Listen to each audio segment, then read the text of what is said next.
Hey, what's going on, guys? This is Chris over at iRepairDr.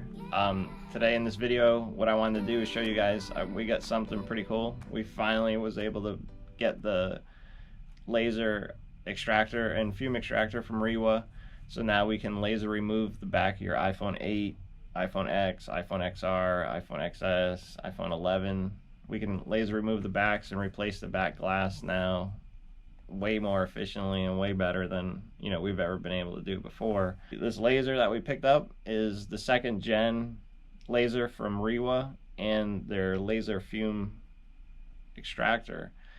The extractor and the laser you kind of need together because it sucks up the particles and stuff as it's laser removing off the back glass and glue and everything.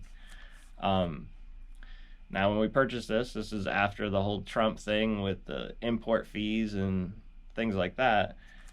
This laser actually retails for $2,179.11. The shipping was $465.21, and there was also a PayPal fee of $104.45, bringing it up to a grand total of $2,748.77. So, with that being all said, it's not too bad. You're gonna have to do like 30 phones right away just to break even. But on top of that, with the new import fees, and it was actually another $660.77 from FedEx to import it. Originally, when it came in, there was two packages. One was the fume extractor and the other was the laser. For some reason, they were able to send us the laser, and we had the laser. And then maybe a day later, we got contacted and said that customs was holding up our package, that we weren't able to get it yet, that we had to fill out some paperwork and everything. So we did all the paperwork, filled it out, took probably an extra 6 or 7 days on top of that just to get the laser here after we already had the fume extractor, and then probably about 8 days on top of that to pay, or we got the bill from FedEx for customs. So that's like 35 backs at least that we'd have to do just to break even, start with it. So it's not too bad, just do a back a day or two backs a day. It'll be done in a month or so. So far since I received the laser, I've had a couple of issues here and there. I had an issue where the self-adjuster didn't work. Like, I would put it underneath the little lever, push the button, it would go up and down, but it would never work and never stop in the right spot. So I would have to manually adjust it. I contacted Rewa. They were really good about it.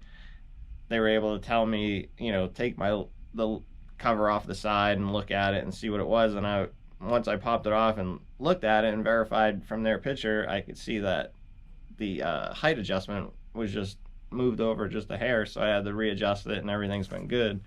I have had some problems starting it up. Now, it's been cold here in Florida, believe it or not. It's not really all that cold, but it's been cold enough to where if I'm in here in the morning, I have to warm up the room in order for the laser to work, which is odd, which I'm not even 100% sure if that's what the problem is, but since it warmed up and the room temperature is maybe like 65 degrees, I haven't had an issue. But if the room temperature is under 65 degrees, I have to warm up the room a little bit just to get the laser to work. So basically, you power it on, push the two buttons, it says it's working, but nothing shows out of the laser like it's supposed to do, like a red line, wherever it's going to cut or whatever. I don't know. So I haven't been able to get that resolved yet. I'm still emailing back and forth with Rewa about it. Another thing I've noticed doing it is the iPhone 8 and 8 Plus templates aren't correct on their system here that they give you for the program. The X, the XS Max, the X Max, or whatever, all those other ones, XR, are perfect. They're dead on. You can leave the phone together, remove the back, and put the new back on. Perfect.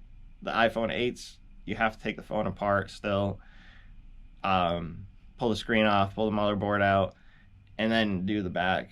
It's not that much of a big deal, but it just adds few more minutes to time, you know, getting it done. So after this long intro video part, I just wanted to show you an unboxing of what I received and how I received it, and go from there. As you can see, the laser came in a wooden box. Now, this box was kind of a pain to take apart. It's just kind of pried over little tabs. I was able to do it after fighting with it for a little bit. So after you get the top off the crate, you can see how it's packaged. There's some foam in there, some wooden blocks.